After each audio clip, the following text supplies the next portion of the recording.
you're not just there for free labor, because your company is benefiting and you're also getting a salary as well. So help them understand why actually this is money they're going to spend anyway. Why not invest it in you as a dedicated and passionate employee?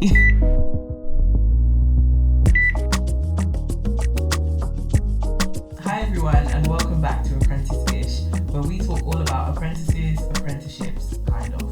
My name is Alika. And my name is Josephine. And we are your hosts of the Apprenticeish podcast. Oh, welcome back guys, and today we'll be going through all of the unexpected places that you could possibly find a degree apprenticeship. So obviously we're in the digital age, and you might think that looking online is the best and only option, but that's just the tip of the iceberg. So we're going to go through all the places that you can find them, the obvious, the underrated, the random, and yeah, it's going to be a fun episode. So I want to start with traditional places to find a degree apprenticeship, and yeah, the government website. That's the first place, the first place I looked. Yeah. Really? Mm-hmm. Oh. I mean, it was 2019. There wasn't that many apprenticeships going, and law firms hadn't really taken up apprenticeships like that. Yeah. So the government website listed like all these companies that were willing to take them on. So that was my starting point for sure. Same, to be honest. Yeah. I mean, I went to like a fair. Yeah, but they didn't have any degree apprenticeships for law. Oh, no. So it was like an apprenticeship fair. It was called Milk Round. Yeah. Yeah, it's just like, it's this thing that they had in my sixth form where you just go for, was it sixth form or college? Secondary school. Yeah. Okay. Because you can think about your next steps in case you don't want to do your A-levels. Yeah. But yeah, the government website was to the point. Yeah. Yeah. Literally just listed like what it is or what you need to do. Yeah. Not always up to date either, I noticed. True. Yeah. When I would contact some people, they had an apprentice. Yeah. And they weren't taking on any for the foreseeable future. Yeah. Like, why are you still listed on It's a test. Yeah. Probably because it's been up there for like absolutely ages. But yeah, more traditional places, I would say, there are lots of like job alerts and lots of like mailing lists you can join. So I know that UCAS has smart alerts, and when I was looking for an apprenticeship, I joined like my university that I'm with now. They are signed with loads of law firms, so those law firms would use like ULaw to market. So is that on the ULaw website or literally through UCAS? I think no ULaw website. Yeah. But now UCAS are doing something similar. Where, you can just give them your email address, and then anytime there's something to apply for, they're sort of doing the work for you. Yeah. In terms of sourcing all of these available job opportunities, and they're emailing them straight to your inbox. So I found that really, really useful. I'm still signed up to that. Really? I don't know how to get out. Send help. Unsubscribe? Yeah, no. I couldn't find it in the email. Really? Yeah, I can't remember how I need to look again. But I remember being in my first year of my apprenticeship and still getting this firm are looking for apprentices, this firm looking for apprentices. Do you know, it's actually so crazy when I receive those emails now though, because it's so what's the word? Like, it's so interesting to see how many different firms are partnering with the apprenticeship program, and because I'm just like, when we were applying, there was nothing out there. Yeah, I mean, we were the first cohort. Yeah, in our firm. Yeah, definitely. Crazy. Yeah, for sure. And I feel like before 2020, even 2020, there wasn't much going on. I think degree apprenticeships in our industry have only really blown up these last 2-3 years. Agreed. Yeah. Agreed. Definitely. Before most people are in first or second year. Exactly. Maybe third now. Yeah. Exactly. Before that, there were a couple hundred apprentices out there, but not nearly as much as now. Yeah, for sure. And then training providers, so employer websites. I can think of a couple, but also company websites. They have, they post on their website. So if you know what industry you're trying to get into, then going straight to the source is a good starting point. Yes. Um, As in, like, so I think for law, there's not just information on the law firm's website. You can also go to like literal companies, because I didn't know that when I was applying. Really? I thought you could only get a solicitor apprenticeship in a firm. Yeah. But you can actually go to like a company, like, I don't want to say any companies, but you could, so like, say for example, it was a broadcasting company or a television company or a marketing company. They also have solicitor apprenticeships. So don't just like, if you're going to search for apprenticeships, don't just narrow your search for somewhere that has just that, or they specialize in just this thing, because the company that has like more than one area that they need assistance with, like every media company is going to need a legal department, you know. That is a really good point. Like for us, because obviously it's not applicable to every career, but for us, law permeates everything in society. So everybody needs a lawyer at some point in their life, and I feel like you didn't have to, if you wanted to be a lawyer, you don't have to apply to a law firm. You can get an apprenticeship with the companies that you were describing, and be trained to be like in-house counsel or something, which is even more specialized. And that is a really good point. I was going to say that not only UCAS but everybody is taking apprenticeships more seriously now. So who's everybody, Joe? Like all these, I mean, new companies are being created on LinkedIn to fill that space in the market, because they're like 50% of young people are now considering apprenticeships, as well as going to university. And so they're trying to fill in that space and be the middleman and try and like streamline the process.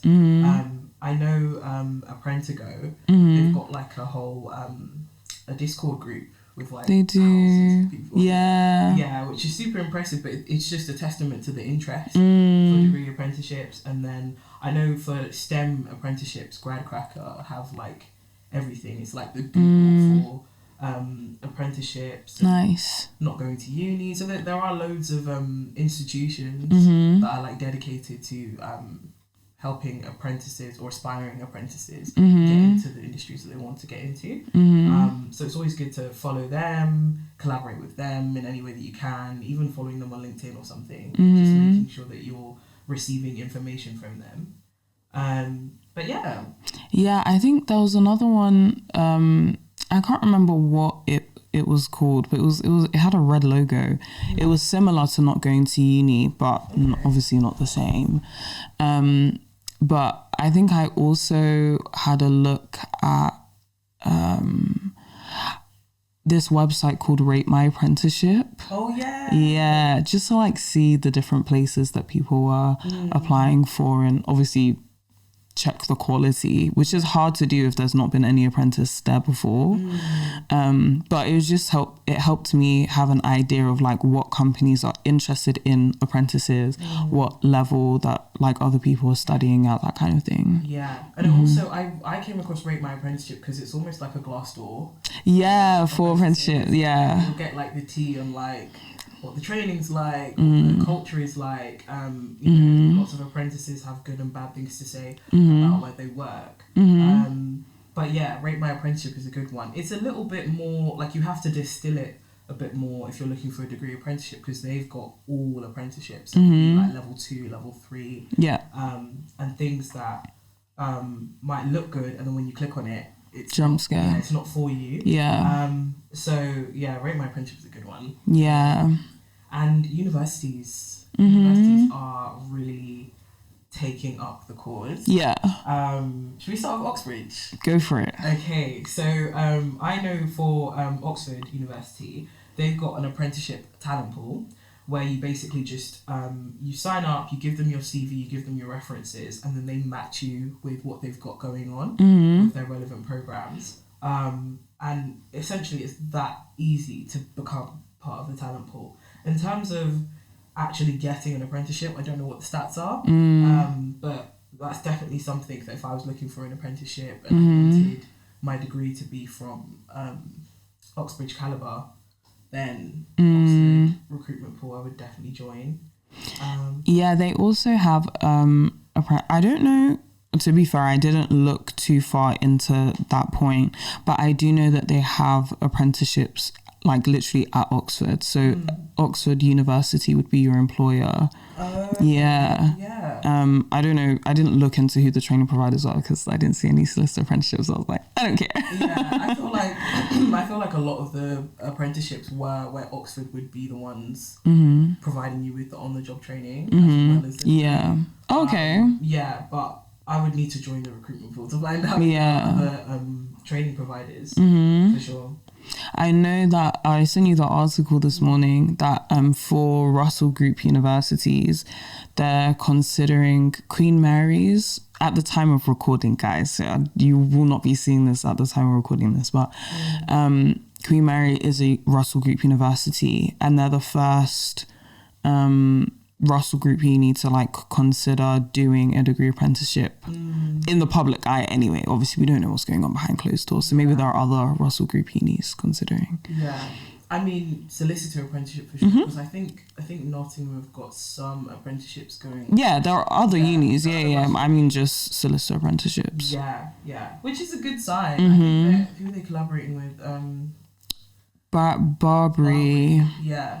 So and I think Cambridge as well, Cambridge University, and if I find the link I'll put it in the comments, but they have got a couple of level 7 really, so masters degree apprenticeships, which is nice. Yes. Are they the training provider or the employer? I don't think they're the training provider. I think they're the employer. That's cool though. That's really cool. So there are I know there's a lot of like a talk about apprenticeships and their reputational the reputational standard like compared to traditional university places, but I think that getting a degree apprenticeship from there just proves that everybody is on this apprenticeship wave now. It's not just universities that you haven't heard about or employers that you haven't heard about. So it is definitely increasing in visibility. 1000%. And then London boroughs, I don't know too much about. So whilst I was applying for apprenticeships, I don't want to say desperate, I like to say motivated. I was like, I really want to do this. I really want to go down this path. So I think it was in the first year of me making applications. I didn't realize that like literal councils have degree apprenticeships attached to them. Obviously, we're talking about solicitor apprenticeships, but I think some of them you actually had to live in the borough. I was willing to move. It makes sense. I was willing to move. Didn't care. You will find me in the borough, don't worry. Before the apprenticeship started? I will be there. Because surely you'd have to, when you're applying, put your address down, and when they look at the postcode, they're like, you're not eligible. Yeah, but I didn't realise that. Oh, okay. Yeah, okay. So it was... But I put in the application I was willing to move. Oh, okay. Yeah. Dedicated. So...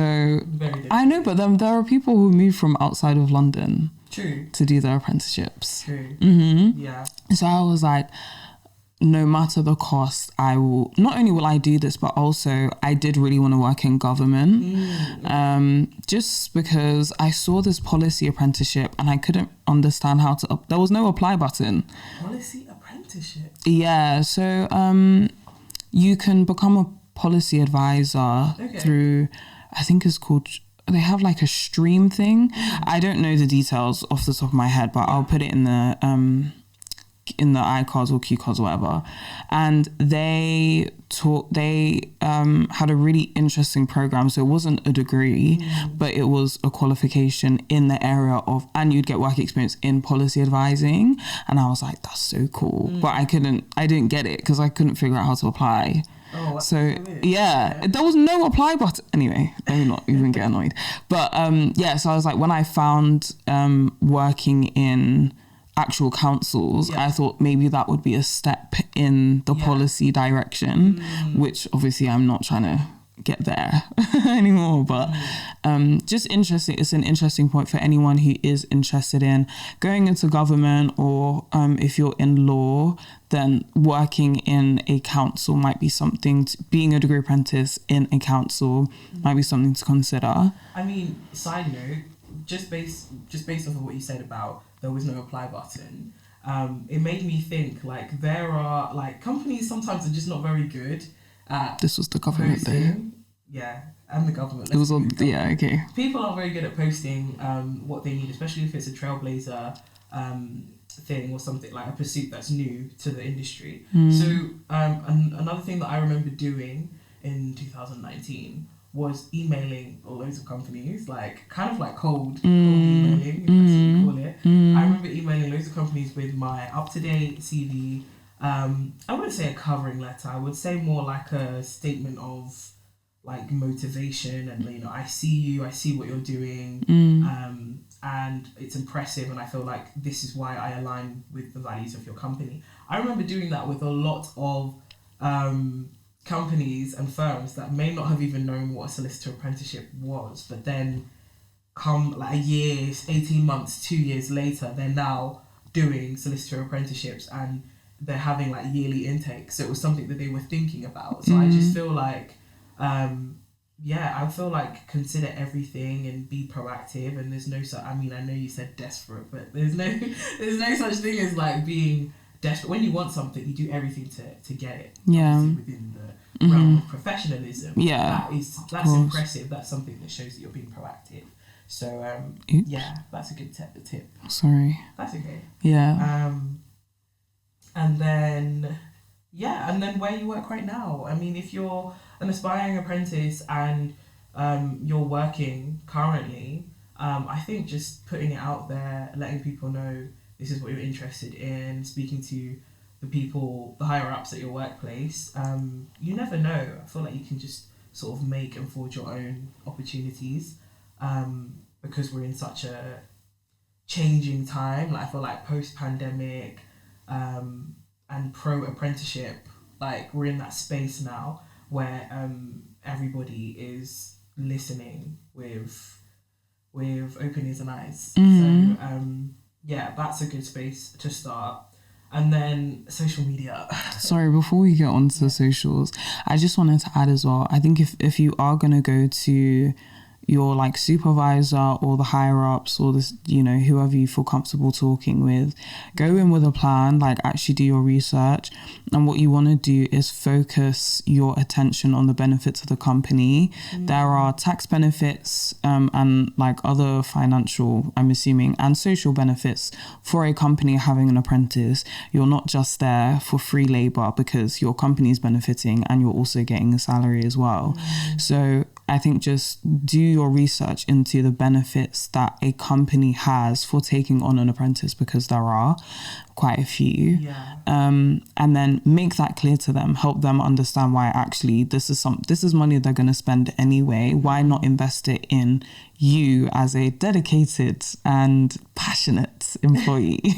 I feel like when you're doing the research on the financial benefits of taking on an apprentice, definitely do the research on the size of your company, because I feel like that makes a difference whether you're a small or a medium-sized or a large company. Definitely do that, but that is a really good point, because you're sort of selling like this is in the best interest of us both. And also another added benefit, if you're trying to make your case, is that you add to the I'm not pro competition culture, but you add to the competitiveness in terms of the talent in your company, like because you're adding diversity, you're therefore adding better results. And so, you know, in our industry, it was usually paralegals and that were trying to get to that trainee position and then trying to qualify. But now you've got Silex route, and you've got apprentices, and you've got people that are, you know, they've got the 6 months experience and they've done the solicitor's qualifying exam, and that's all they essentially need in this time to qualify. So you've got all these different routes battling for the same thing.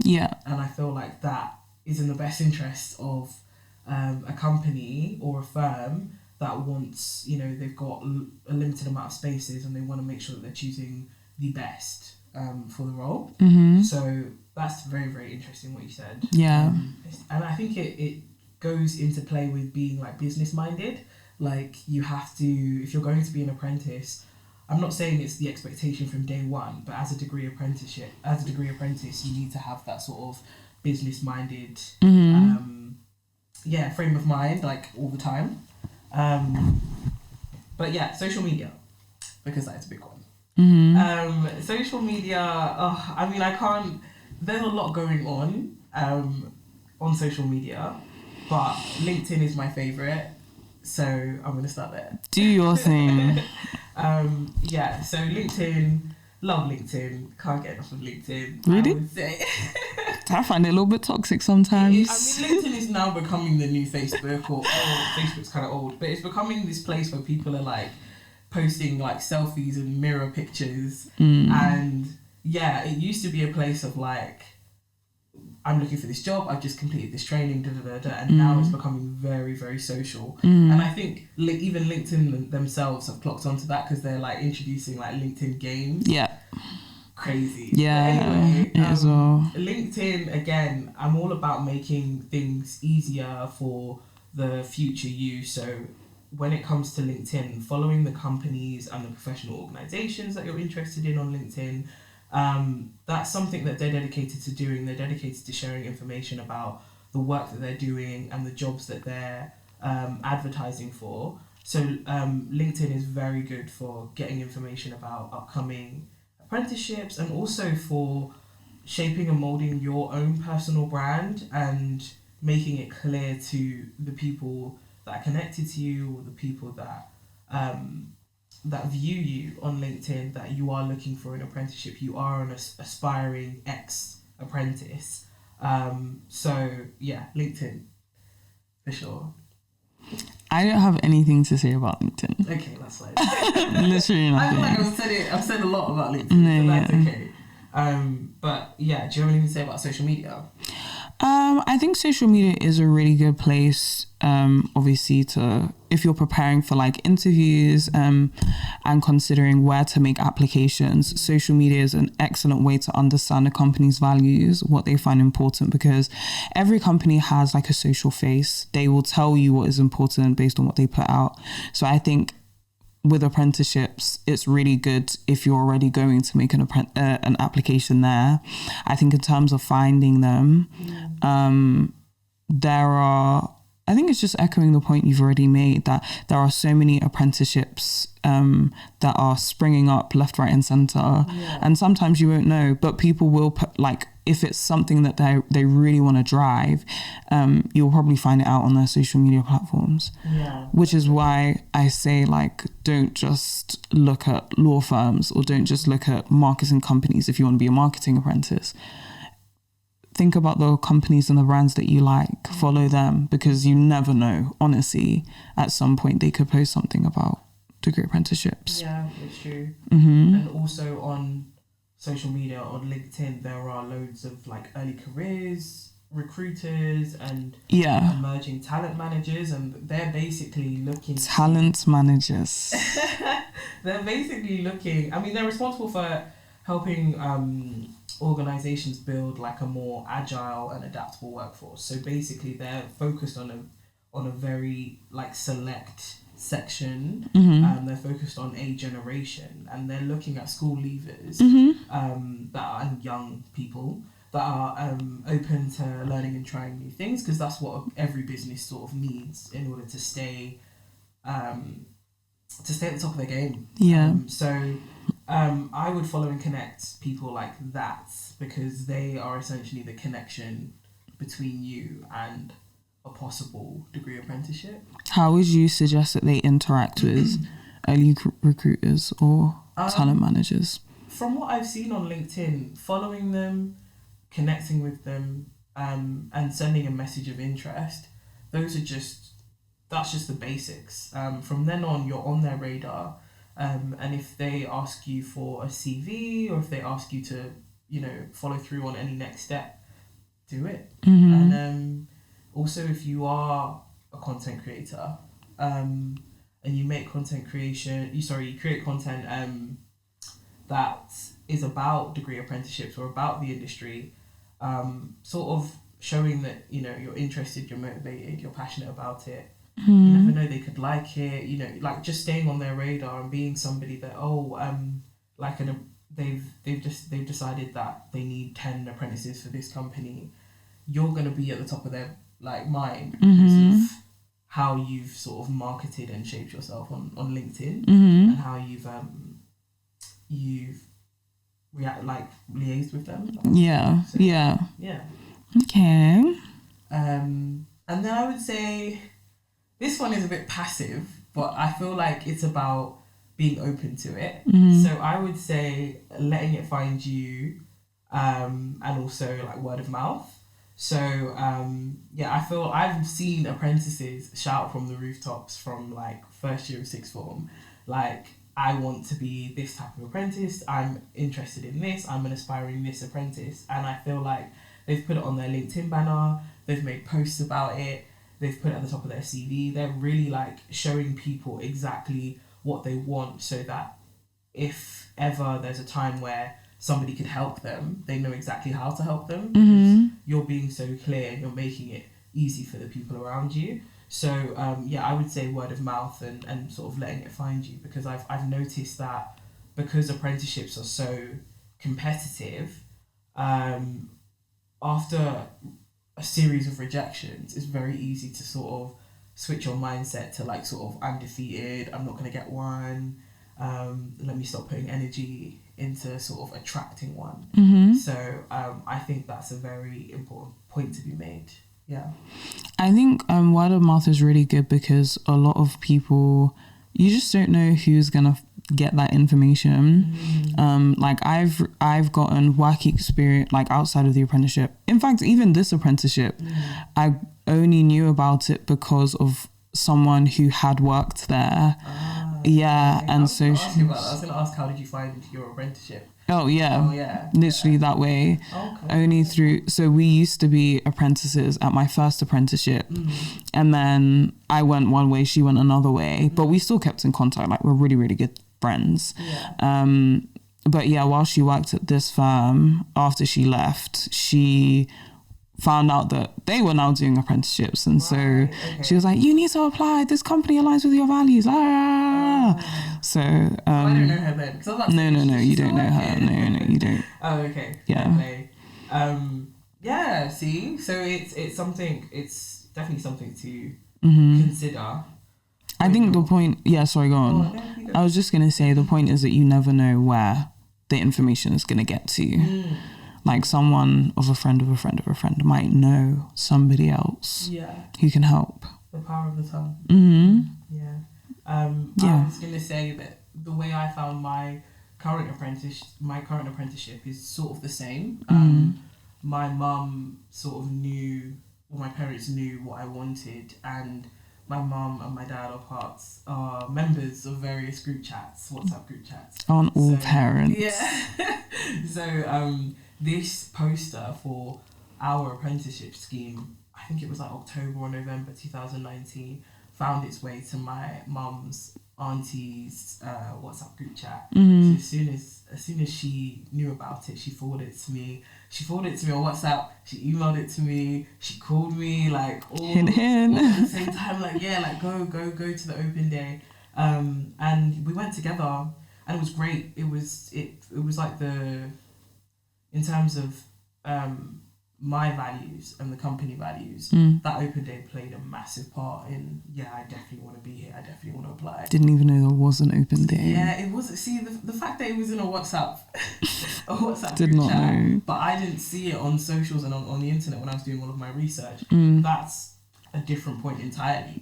But the open day was very eventful, very fun, and it was the sort of the thing that sort of made me say, I definitely want to work here more than anywhere else. So that's how I found my apprenticeship.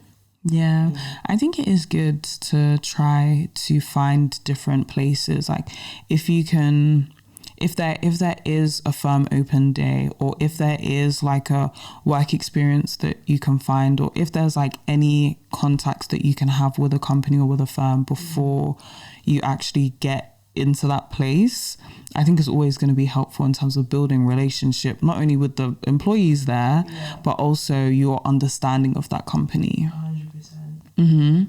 I think if you think about all of the things that we're trying to combat in terms of one of the benefits of a degree apprenticeship is social mobility and diversity and all of that good stuff. I feel like, there are people that are in the companies that you want to work for because their godmother is a powerful person there, or their uncle is friends with this person. So I just feel like, relationships already exist between certain people, and you have to think, you have to rely on your own personality and you have to build it for yourself, which is more difficult than just having it set up from birth or whatever. But yeah, you have to think, how can I forge relationships? How can I be interesting? And yeah, sharpen your networking skills, because you never know, that one conversation could lead to a sort of life-changing event, such as an apprenticeship. So, really good advice. I have one more thing to add, which isn't on here. That's fine. But I was just thinking about whilst we were talking, because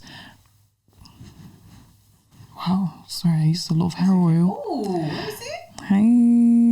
Oh, I like these. Thank you. Got them yesterday. Yeah. Oh my gosh, that's so nice. Thank you, JC. They're so sparkly, aren't they? I love them. And the length as well. Yeah, I need to type. I need to type. Sparkly. Yeah, because I didn't even see this. Yeah, I was just looking at the brown.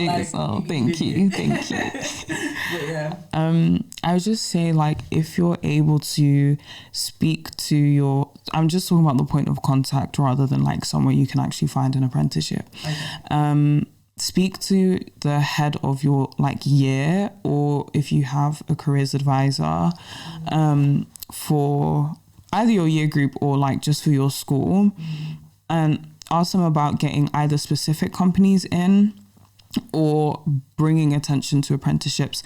I think sometimes students forget the power of your voice, and when you communicate with people who are in elevated positions or positions of authority, they are then able to like look around. So I know that there's some people who have messaged me about having me come to their school and talk to whoever, but really the best person to go to is that careers advisor or that or the head of your year group. Now, some schools are very proactive, but some are just not. Yeah. So I think just help them help you, basically, in terms of being able to bring a connection or a relationship with a company or a route or something like that, because companies always want to do outreach. They always want to build relationships with people, potential employees, even from a young age, or even just bringing interest into the industry. So yeah, I just wanted to good point. yeah, definitely, because obviously, like, I see the value in you speaking at schools, because you can give them the tea on what it's actually like, and what they can expect. But everyone asks about salaries. Everyone asks you about everywhere I've been. I mean, if I was in sixth form, I definitely would. Yeah, everyone asks about. There was one time where I was literally on this panel, and there were three of us.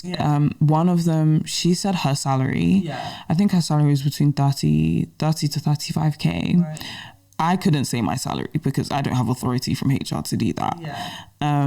But the third person, I think he was on like 100k, and I was like, he's not an apprentice. He was not an apprentice. He's not an apprentice. Okay. He works in business. Happy for him, though. Yeah, but obviously, like, the whole room broke out in I was just like, people are upset. But yeah, anyway, I even learned from students about salaries from other signing on bonuses, salary ranges, the amount that they increase. Like, some apprentices are open. Yeah, I mean, I guess. Sorry, I'm digressing now. No. Yeah. I feel like that's very important, because again, you're getting the tea on what they actually want to know. So it's like you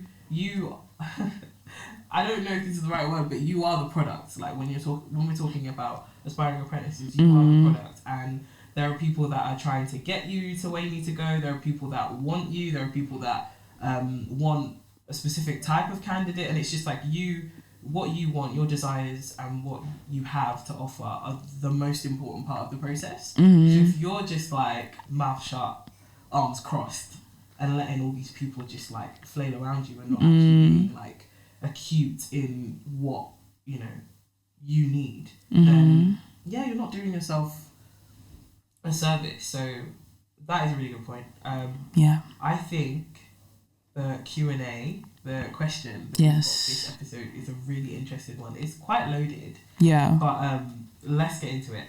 So this one is called, should I relocate for a degree apprenticeship? Is it recommended or advised against? That's the title. So she said, or he, I don't know why I always assume it's a woman, but they have said, there's just not that many degree apprenticeships in my local area, and I don't know if I can really apply to one, or ones that are farther away, because I'm concerned about the costs of moving cities.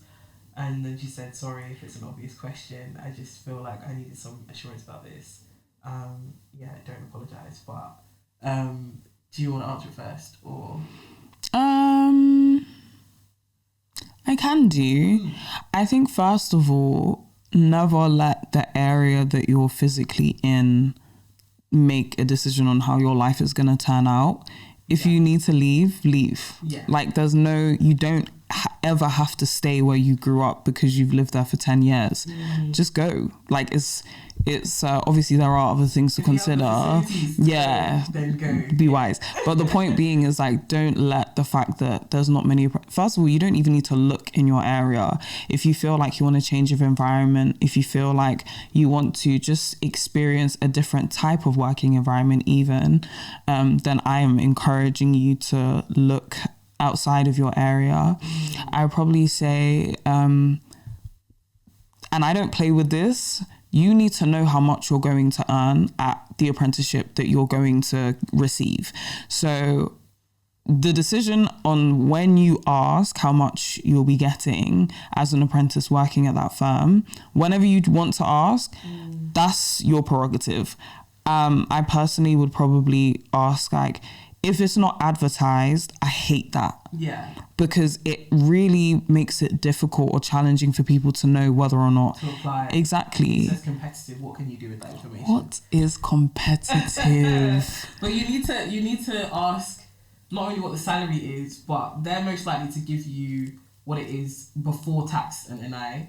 So whether you take that and you figure out yourself, or you ask what it is afterwards, after deductions, that's such an important question if you're actually going to pack up your things and move from the comfort of your parents' house or wherever you are to a new space. In this economy, it's crazy. But anyway, I only say that as well because like you never ever want to be in a position in your apprenticeship where like you literally cannot afford to live.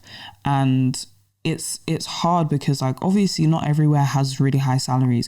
If you come into London, you're working at a large firm, 9 times out of 10 they're going to give you the correct salary in order to live in London and not struggle. However, not everyone has an apprenticeship at a large firm. So I do think it's really important to, if you are going to a smaller firm or somewhere where it appears as if their resources aren't I was going to say endless, but they don't have a lot of resources. Strongly consider whether or not you can afford to live there. Now, a part of that process can be speaking to the training provider. They might be able to help financially. They may be able to help with housing. They may be able to like point you in the right direction of what things you need to consider when making the move from point A to point B. And I think another thing, just before I like round up, is to think about whether or not you're like mentally equipped to move away from home, because it is such a exciting thing on social media to see, 50,000 people living alone and they're just, doing anything they want. Well, you know, not everyone actually has the mental capacity to do that. Some people feel really isolated when they move out. And this is not just looking at, you know, living alone. This is also living with strangers. Because some strangers are not suitable to live with when you're doing an apprenticeship. Maybe they like too much movement. But you don't know until you started living with them. Exactly. So it's a gamble. It's always a gamble. Yeah. But these are just things to think about. Like, should you relocate, depends on you as a person, whether or not you would be successful outside of, you know, at this stage in your life, because, hey, you may not be ready to move away from home right now, but in like a year or 2 years time, or if you go through the university process instead, maybe you'd feel more confident doing that and then going to live alone. Yeah. I don't want to repeat any of your points. So I'm gonna think, but in terms of things to consider, I think what you said about support and stability is like the most important thing. If you were to move cities, how would you be supported? You know, socially, how would you be supported? Do you have an emergency fund in case things go left? Do you have safety blankets? I remember in 2020, we were probably 2 or 3 months old when the coronavirus pandemic hit us, and thank God that we were saved, but a lot of apprentices were being furloughed. A lot of apprentices were not even being, because furloughed means that you would get your salary still, but you wouldn't be going into work. A lot of apprentices lost their the training part of their apprenticeship, so they were basically unemployed and they weren't receiving the training, but they were still carrying on with uni, looking for a new job. So I'm not saying, you know, prepare for the zombie apocalypse and prepare for another pandemic. I'm just saying, do you have emergency funds? Do you have safety blankets? What if, which is very popular at this time, landlords are looking to increase the rent every year? Every year, it is robbery. Disgusting. And it's not even like being a landlord should be illegal, but anyway, that's another thing. That's another thing. And then cost of living, because let's be real, when you're a degree apprentice and you are working and you are studying, you might not always have the time to be doing meal prep and cooking. Like, do you have enough money to feed yourself and to, you know, occasionally pick up food if you don't have time to make it? You're living a very independent lifestyle, and you're living, as Alika said, an isolated lifestyle. So these things are very important to consider. Is your salary sufficient? Is your accommodation suitable? With your apprenticeship, you could, you know, be expected to go in 5 days a week. Do you have a car, or do you have the transport money to be doing that every day? Hey, TFL, it costs money. It costs money. I feel like my annual card now costs more money than having a car. Yeah. So it's important. Thinking about what zone you're gonna live in. Yes, it's important. It's very London specific, but there are Zone 1 is central London, and Zone 9 is like really, really far. Well, not far out of London, but sort of outskirts. You need a passport to get there, don't lie.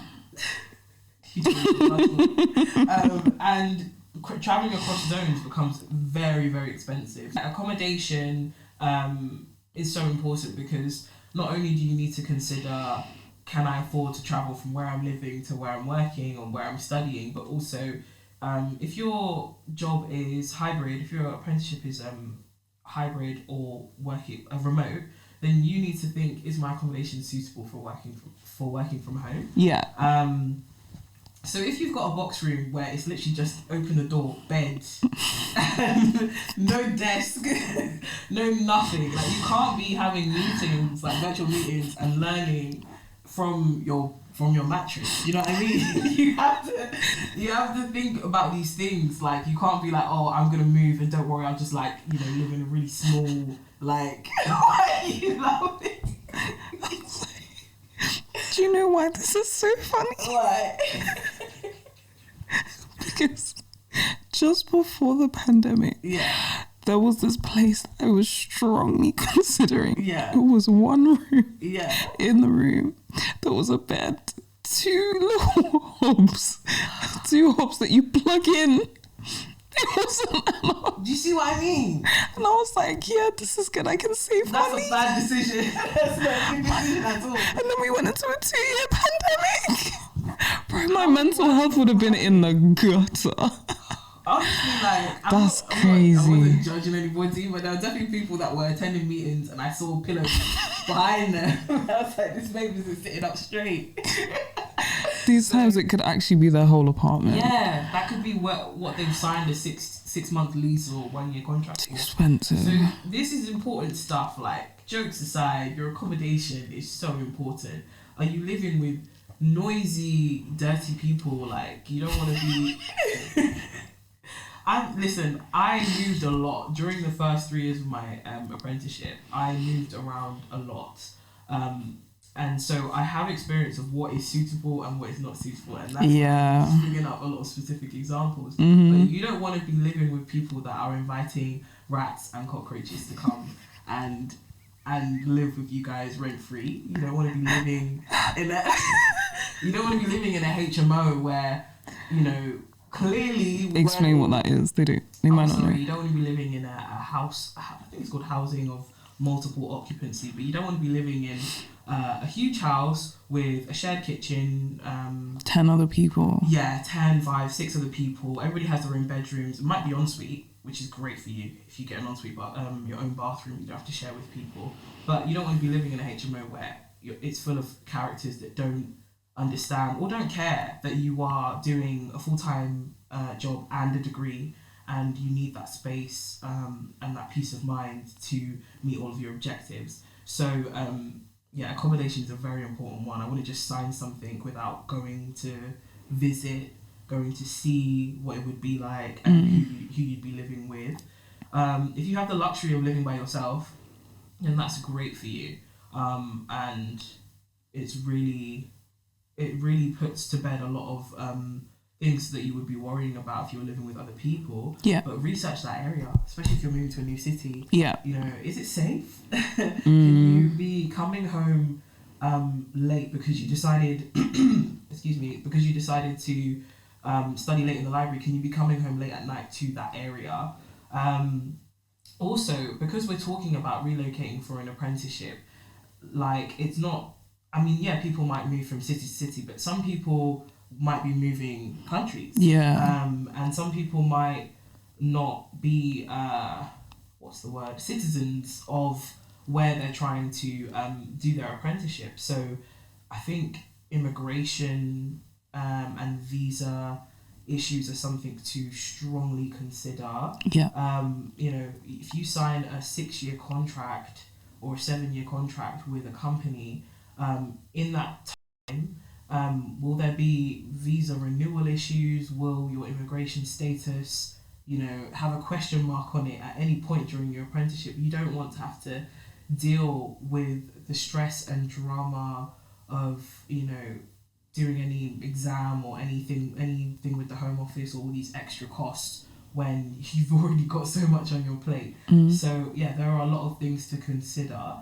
And I hope that we've both covered like a strong range of things that you can sit down and you can actually look at the pros and cons and do your research before you decide to move. But yeah, that was a good one. I think we could honestly do like a whole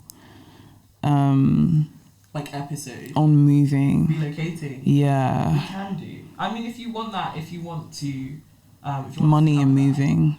Money and moving. Yeah. If you want us to cover that, then put it in the comments and we'll definitely do an episode on that. And the golden nugget section. Yes. So my golden nugget, I'll just read it out. Oh wait, sorry, hold on. Go on. If you guys have any dilemmas, questions, or situations that you would like us to answer, please send an email to apprenticeish@gmail.com. That's apprenticeish@gmail.com. Thank you for that. That's okay. So my golden nugget is just advice, and it's basically, I'll read it out actually. So don't let all the noise and negativity out there get you down. You may hear no more times than you can count.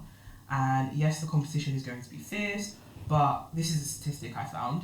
90% of apprenticeships stay employed after their program. Oh, wow. Yeah, it's amazing. Be it like with their training provider or elsewhere. Wow. 90% of us stay employed afterwards. That's a lot. Yeah, you're really getting what you need. Sorry, I didn't mean to interrupt your golden nugget. I'm genuinely surprised. You're getting what you need from your apprenticeship. So that's the kind of job security that we're talking about here.